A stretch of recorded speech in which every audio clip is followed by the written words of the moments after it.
ಗಮನಕ್ಕೂ ಕೂಡ ಬಂದಿರುವುದರಿಂದ ಬಹುಶಃ 2017ರಲ್ಲಿ ಒಮ್ಮೆ ಈ ಕಾಯಕ ಬಂಧುಗಳನ್ನ ನೇಮಕ ಮಾಡಿಕೊಂಡು ಒಮ್ಮೆ ತರಬೇತಿಯಾಗಿತ್ತು. ಅದರ ನಂತರ ಸುಮಾರು 7-8 ವರ್ಷಗಳ ನಂತರ ಮತ್ತೆ ಕಾಯಕ ಬಂಧುಗಳಿಗೆ ತರಬೇತಿಯನ್ನ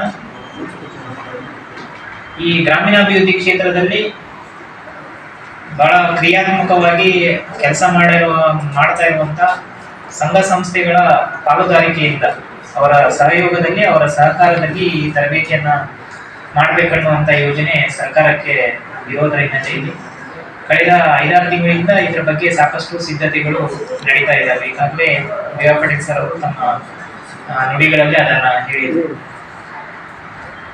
ವಿದೌಟ್ ಫೈನಾನ್ಸಿಯಲ್ ಇದು ಒಂದು ಸಂಸ್ಥೆ ನಮ್ಮ ಜೊತೆ ಇವತ್ತು ಗ್ರಾಮೀಣಾಭಿವೃದ್ಧಿಯಲ್ಲಿ ಕೆಲಸ ಮಾಡಲಿಕ್ಕೆ ನಮ್ಮ ಜೊತೆ ನಿಂತಿದೆ ಅಂದ್ರೆ ಅದು ನಮ್ಮ ಸೌಭಾಗ್ಯ ಅಥವಾ ಸುದೈವ ಅಂತ ನಾವೆಲ್ಲ ಭಾವಿಸ್ತೇವೆ.